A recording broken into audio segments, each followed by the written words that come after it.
DK Shivakumar ಅವರು CM ಆಗೋ ಮೊದಲು ಹಾಗೂ ನಂತರ ಸಹಕಾರ ಕ್ಷೇತ್ರದ ಎರಡು ಪ್ರಮುಖ ಅಂಗಾಂಗಗಳಾದ ಕೆಎಂಎಫ್ ಹಾಗೂ ಎಪೆಕ್ಸ್ ಬ್ಯಾಂಕ್ನ ಅಧ್ಯಕ್ಷ ಸ್ಥಾನಕ್ಕಾಗಿ ನಡೆದ ಬಣ ಬಡಿದಾಟಗಳು ನಿಮಗೆ ನೆನಪಿರಬಹುದು. ಯಾಕೆ ಸಹಕಾರ ಕ್ಷೇತ್ರದ ಈ ಸ್ಥಾನಮಾನಗಳನ್ನು ಅಷ್ಟೊಂದು ಪ್ರತಿಷ್ಠೆಯ ಪ್ರಶ್ನೆಯಾಗಿ ತೆಗೆದುಕೊಳ್ಳಲಾಗುತ್ತೆ? ಅಂಥದ್ದೇನಿದೆ ಈ ಕ್ಷೇತ್ರದಲ್ಲಿ? ಈ ಸಹಕಾರ ಕ್ಷೇತ್ರದ ಆಳ, ಅಗಲ, ವ್ಯಾಪ್ತಿ, ವಿಸ್ತಾರವನ್ನ ಸವಿಸ್ತಾರವಾಗಿ ನೋಡೋಣ ಎಳೆ ಎಳೆಯಾಗಿ.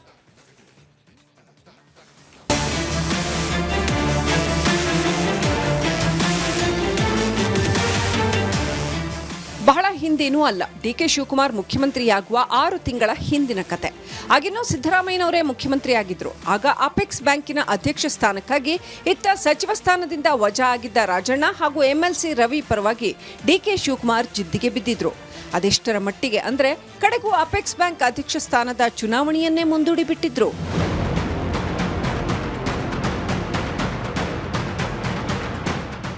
ಇತ್ತ ಕೆಎಂಎಫ್ ಕಥೆಯೂ ಅಷ್ಟೇ. ಇದರ ಅಧ್ಯಕ್ಷ ಸ್ಥಾನದ ಮೇಲೆ ಒಂದೆಡೆ ಈಗಿನ ಮುಖ್ಯಮಂತ್ರಿಗಳ ಸಹೋದರ ಮಾಜಿ ಸಂಸದ ಡಿಕೆ ಸುರೇಶ್ ಕಣ್ಣಿಟ್ಟಿದ್ರೆ, ಇನ್ನೊಂದೆಡೆ ಸಿಎಂ ಆಪ್ತ ಶಾಸಕ ರಾಘವೇಂದ್ರ ಹಿಟ್ನಾಳ್, ಮಾಲೂರು ಶಾಸಕ ನಂಜೇಗೌಡ ಹಾಗೂ ಕೆಎಂಎಫ್ ಮಾಜಿ ಅಧ್ಯಕ್ಷ ಭೀಮನಾಯಕ್ ಈ ಪಟ್ಟಕ್ಕಾಗಿ ಪಟ್ಟು ಹಾಕ್ತಿದ್ರು.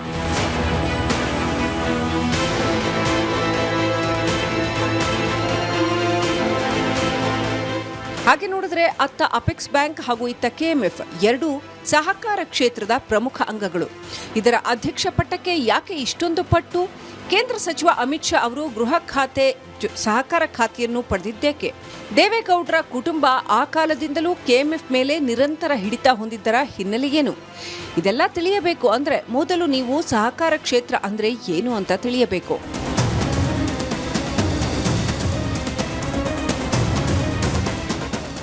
ಅತ್ಯಂತ ಶಕ್ತಿಶಾಲಿ ಮತ್ತು ತಳಮಟ್ಟದ ಜನರ ಬದುಕನ್ನು ರೂಪಿಸುವುದು ಈ ಸಹಕಾರಿ ಕ್ಷೇತ್ರ ಅಂದರೆ ಕೋಆಪರೇಟಿವ್ ಸೆಕ್ಟರ್. ಒಂದೆಡೆ ಈ ಸಹಕಾರ ಕ್ಷೇತ್ರ ಜನಸಾಮಾನ್ಯರಿಗೆ, ರೈತರಿಗೆ ಬದುಕು, ಸಹಾಯ, ನಿರಾಳತೆ ನೀಡ್ತಾ ಇದ್ರೆ, ಇನ್ನೊಂದೆಡೆ ಈ ಸಹಕಾರ ಕ್ಷೇತ್ರದ ಅಗಾಧ ವ್ಯಾಪ್ತಿ ಬಳಸಿಕೊಂಡು ನಡೆಯುವ ರಾಜಕಾರಣ, ಈ ಕ್ಷೇತ್ರದಲ್ಲೇ ತಳುಕು ಹಾಕಿಕೊಂಡಿರುವ ರಾಜಕೀಯ, ಸಹಕಾರ ಸಂಘಗಳ ಮೂಲಕವೇ ಐಡೆಂಟಿಟಿ ಸ್ಥಾನಮಾನ ಕಂಡುಕೊಂಡ ರಾಜಕೀಯ ನಾಯಕರು, ಹೀಗಿದೆ ಸಹಕಾರದ ವಿವರ ಸವಿಸ್ತಾರ. ಸಹಕಾರ ವಿವರ ಸವಿಸ್ತಾರ. ಸಹಕಾರ ಕ್ಷೇತ್ರದ ಸವಿಸ್ತಾರ ಶಕ್ತಿ. ತಳಮಟ್ಟದ ಆರ್ಥಿಕತೆ ಮಹಾಶಕ್ತಿ. ಈ ಸಹಕಾರ ಸಂಸ್ಥೆ ಅಂದ್ರೆ ಏನು ಅಂತ ಹೇಳ್ಬಿಡ್ತೀವಿ ನೋಡಿ.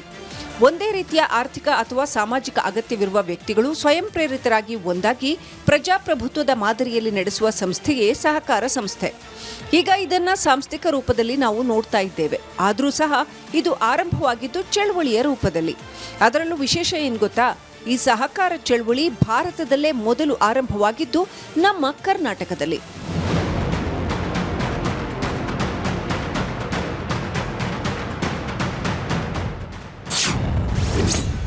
ಸಹಕಾರ ಕ್ಷೇತ್ರದ ತೊಟ್ಟಿಲು ನಮ್ಮ ಕರ್ನಾಟಕ. ಗದಗ ಜಿಲ್ಲೆ ಕಣಗಿನಹಾಳ ಗ್ರಾಮದಲ್ಲಿ ಆರಂಭ. 1905ರಲ್ಲಿ ಭಾರತದಲ್ಲೇ ಮೊದಲ ಬಾರಿಗೆ ಸಹಕಾರಿ ಚಳುವಳಿ ಆರಂಭವಾಗಿದ್ದು ಕರ್ನಾಟಕದ ಗದಗ ಜಿಲ್ಲೆಯ ಕಣಗಿನಹಾಳದಲ್ಲಿ. ಹೀಗಾಗಿ ಕರ್ನಾಟಕ ಸಹಕಾರ ಕ್ಷೇತ್ರದ ತೊಟ್ಟಿಲು. ಇಂತಹ ಸಹಕಾರ ಕ್ಷೇತ್ರದ ವ್ಯಾಪ್ತಿ ಮತ್ತು ಪ್ರಾಮುಖ್ಯತೆ ಬಹಳ ವಿಸ್ತಾರವಾದುದು. ಸಹಕಾರ ಕ್ಷೇತ್ರವು ಕೇವಲ ಸಾಲ ಕೊಡುವುದಕ್ಕೆ ಸೀಮಿತವಾಗಿಲ್ಲ. ಇದರ ವ್ಯಾಪ್ತಿ ಅಗಾಧವಾಗಿದೆ. ಇದರ ವ್ಯಾಪ್ತಿಗೆ ಬರುವ ಪ್ರಮುಖ ಕ್ಷೇತ್ರಗಳ ವಿವರ ಹೀಗಿದೆ: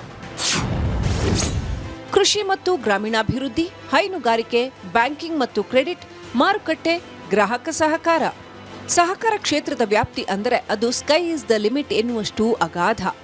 ಈ ಪೈಕಿ ಪ್ರಮುಖ ಸಹಕಾರಿ ಕ್ಷೇತ್ರಗಳ ಪೈಕಿ ಮೊದಲನೆಯದು ಕೃಷಿ ಮತ್ತು ಗ್ರಾಮೀಣಾಭಿವೃದ್ಧಿ ಕ್ಷೇತ್ರ. ರೈತರಿಗೆ ಬಿತ್ತನೆ ಬೀಜದಿಂದ ಹಿಡಿದು ಕೊಯ್ಲಿನ ನಂತರದ ಮಾರುಕಟ್ಟೆಯವರೆಗೆ ನೆರವು ನೀಡುವ ಕಾರ್ಯವ್ಯಾಪ್ತಿ ಈ ಕ್ಷೇತ್ರದ್ದು. ಇದಕ್ಕೆ ಕೂಡಿಕೊಂಡಂತೆಯೇ ಇರುವ ಹೈನುಗಾರಿಕೆ ಕ್ಷೇತ್ರದಲ್ಲಿ ಹಾಲಿನ ಉತ್ಪಾದನೆ ಮತ್ತು ಮಾರಾಟದ ಕಾರ್ಯ ನಡೆಯುತ್ತದೆ. ಕರ್ನಾಟಕ ಹಾಲು ಮಾರಾಟ ಮಹಾಮಂಡಲ ಅಂದರೆ ಕೆಎಂಎಫ್ ಇದರ ವ್ಯಾಪ್ತಿಗೆ ಬರುತ್ತದೆ. ಮೂರನೆಯದಾಗಿ ಬ್ಯಾಂಕಿಂಗ್ ಮತ್ತು ಕ್ರೆಡಿಟ್ ಕ್ಷೇತ್ರ. ಗ್ರಾಮೀಣ ಮತ್ತು ನಗರ ಪ್ರದೇಶದ ಜನರಿಗೆ ಸುಲಭ ಸಾಲ ಸೌಲಭ್ಯ ನೀಡುವ ಕಾರ್ಯವ್ಯಾಪ್ತಿ ಈ ಸಹಕಾರ ಕ್ಷೇತ್ರದ್ದು. ಇನ್ನು ರೈತರ ಬೆಳೆಗಳಿಗೆ ಯೋಗ್ಯ ಬೆಲೆ ಸಿಗುವಂತೆ ಮಾಡುವ ಮಾರುಕಟ್ಟೆ ಕೂಡ ಇದರ ವ್ಯಾಪ್ತಿಗೆ ಬರುತ್ತದೆ. ಗ್ರಾಹಕರಿಗಾಗಿಯೇ ಇರುವ ಸಹಕಾರ ಕ್ಷೇತ್ರ ಗ್ರಾಹಕರ ಸಹಕಾರ. ಇದರ ವ್ಯಾಪ್ತಿಗೆ ನ್ಯಾಯಬೆಲೆ ಅಂಗಡಿಗಳು, ಜನೌಷಧಿ ಕೇಂದ್ರಗಳು ಬರುತ್ತವೆ.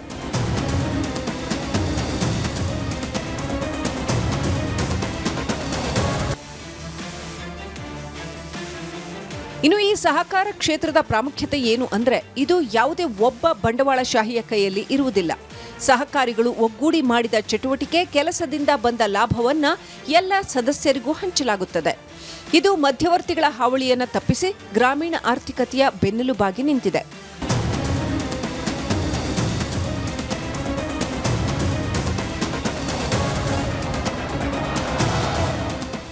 ಈ ಸಹಕಾರಿ ಸಂಘಗಳು ಕರ್ನಾಟಕದಲ್ಲಿ ಪ್ರಮುಖವಾಗಿ 3 ಹಂತಗಳ ವ್ಯವಸ್ಥೆಯಲ್ಲಿ ಕೆಲಸ ಮಾಡುತ್ತವೆ. ಆ ವಿವರ ಹೀಗಿದೆ. ಪ್ರಾಥಮಿಕ ಹಂತ ಗ್ರಾಮ ಮಟ್ಟ, ಜಿಲ್ಲಾ ಹಂತ ಜಿಲ್ಲಾ ಮಟ್ಟ, ರಾಜ್ಯ ಹಂತ ರಾಜ್ಯ ಮಟ್ಟ. ಸಹಕಾರ ಕ್ಷೇತ್ರದಲ್ಲಿ ಪ್ರಾಥಮಿಕ ಹಂತ ಅಥವಾ ಪ್ರೈಮರಿ ಲೆವೆಲ್ ಅಂದರೆ ಗ್ರಾಮ ಮಟ್ಟ ಸಹಕಾರ ಸಂಘಗಳು. ಉದಾಹರಣೆಗೆ PACS ಅಂದರೆ ಪ್ರೈಮರಿ ಅಗ್ರಿಕಲ್ಚರಲ್ ಕ್ರೆಡಿಟ್ ಸೊಸೈಟೀಸ್ ಅಥವಾ ಪ್ರಾಥಮಿಕ ಕೃಷಿ ಪತ್ತಿನ ಸಹಕಾರ ಸಂಘಗಳು. ರೈತರು ನೇರವಾಗಿ ಇದರ ಸದಸ್ಯರಾಗಿರುತ್ತಾರೆ. ಅದರ ಮೇಲಿನ ಹಂತವೆಂದರೆ ಜಿಲ್ಲಾ ಹಂತ. ಇದರಲ್ಲಿ ಜಿಲ್ಲಾ ಕೇಂದ್ರ ಸಹಕಾರಿ ಬ್ಯಾಂಕುಗಳು ಅಂದರೆ DCC ಬ್ಯಾಂಕುಗಳು ಬರುತ್ತವೆ. ಇವು ಜಿಲ್ಲೆಯ ಎಲ್ಲ ಪ್ರಾಥಮಿಕ ಸಂಘಗಳನ್ನು ನಿಯಂತ್ರಿಸುತ್ತವೆ ಮತ್ತು ಲಿಂಕ್ ಆಗಿ ಕೆಲಸ ಮಾಡುತ್ತವೆ. ಅದಕ್ಕಿಂತಲೂ ಮೇಲಿನ ಹಂತವೆಂದರೆ ರಾಜ್ಯ ಮಟ್ಟದ ಅಪೆಕ್ಸ್ ಲೆವೆಲ್. ಇಡೀ ರಾಜ್ಯಕ್ಕೆ ಒಂದೇ ಇರುವ ಸರ್ವೋಚ್ಚ ಸಂಸ್ಥೆ ಇದು. ಉದಾಹರಣೆಗೆ ಅಪೆಕ್ಸ್ ಬ್ಯಾಂಕ್. ಪ್ರಮುಖ ಅಂಗಗಳ ಕಾರ್ಯವೈಖರಿ. ಬ್ಯಾಂಕಿಂಗ್ ಕ್ಷೇತ್ರದಿಂದ ಕೃಷಿ ಸಾಲ. ನಾವು ಇಲ್ಲಿವರೆಗೆ ಯಾವ್ಯಾವ ಕ್ಷೇತ್ರಗಳು ಹಾಗೂ ಯಾವ್ಯಾವ ಹಂತಗಳು ಸಹಕಾರದಲ್ಲಿವೆ ಅಂತ ನೋಡಿದ್ವಿ. ಈಗ ಈ ಸಹಕಾರಿ ಕ್ಷೇತ್ರದ ಪ್ರಮುಖ ಅಂಗಗಳು ಯಾವ್ಯಾವ್ದು ಅಂತ ನೋಡೋಣ. ಇದರಲ್ಲಿ ಮೊದಲನೆಯದು ಬ್ಯಾಂಕಿಂಗ್ ಕ್ಷೇತ್ರ ಅಥವಾ ಸಹಕಾರ ಬ್ಯಾಂಕುಗಳ ವಲಯ. ಸಹಕಾರ ಕ್ಷೇತ್ರದಲ್ಲಿರುವ ಬ್ಯಾಂಕಿಂಗ್ ವ್ಯವಸ್ಥೆಯು ಕೃಷಿ ಸಾಲ ನೀಡಿಕೆಯಲ್ಲಿ ಪ್ರಮುಖ ಪಾತ್ರ ವಹಿಸುತ್ತದೆ. ಇದರಲ್ಲಿ ಮೇಲಿನ ಹಂತವಾದ ಅಪೆಕ್ಸ್ ಬ್ಯಾಂಕ್ ರಾಜ್ಯ ಮಟ್ಟದ ಸರ್ವೋಚ್ಚ ಬ್ಯಾಂಕ್. ಇದು ನಬಾರ್ಡ್ ಮತ್ತು ಸರ್ಕಾರದ ಧನ ಸಹಾಯವನ್ನು ಪಡೆದು ಅದನ್ನು ಜಿಲ್ಲಾ DCC ಬ್ಯಾಂಕುಗಳಿಗೆ ತಲುಪಿಸುತ್ತದೆ. ಅತ್ತ ಪ್ರತಿ ಜಿಲ್ಲೆಯಲ್ಲೂ ಇರುವ ಜಿಲ್ಲಾ ಕೇಂದ್ರ ಸಹಕಾರಿ ಬ್ಯಾಂಕುಗಳು ಇವು ಪ್ರಾಥಮಿಕ ಕೃಷಿ ಪತ್ತಿನ ಸಂಘಗಳಿಗೆ ಹಣಕಾಸು ಒದಗಿಸುತ್ತವೆ. ರೈತರಿಗೆ ಸಿಗುವ ಶೂನ್ಯ ಬಡ್ಡಿ ದರದ ಸಾಲ ಇವುಗಳ ಮೂಲಕವೇ ವಿತರಣೆಯಾಗುತ್ತದೆ.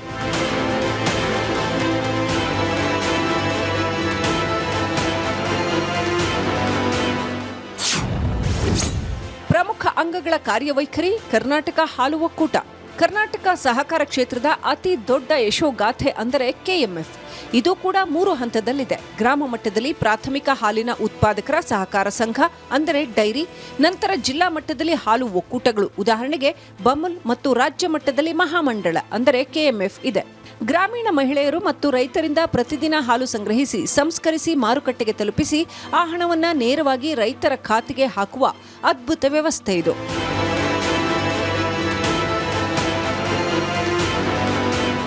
ಇದಷ್ಟೇ ಅಲ್ಲ, ಇಂತಹ ಇತರೆ ಪ್ರಮುಖ ಅಂಗಗಳು ಇವೆ. ಉದಾಹರಣೆಗೆ ಕ್ಯಾಂಪ್ಕೋ ಅಂದರೆ ಅಡಿಕೆ ಮತ್ತು ಕೋಕೋ ಬೆಳೆಗಾರರ ಸಹಕಾರ ಸಂಘ, ಖಾದಿ ಮತ್ತು ಗ್ರಾಮೋದ್ಯೋಗ ಮಂಡಳಿಗಳು ಹಾಗೂ ಮನೆ ನಿರ್ಮಾಣ ಸಹಕಾರ ಸಂಘಗಳು.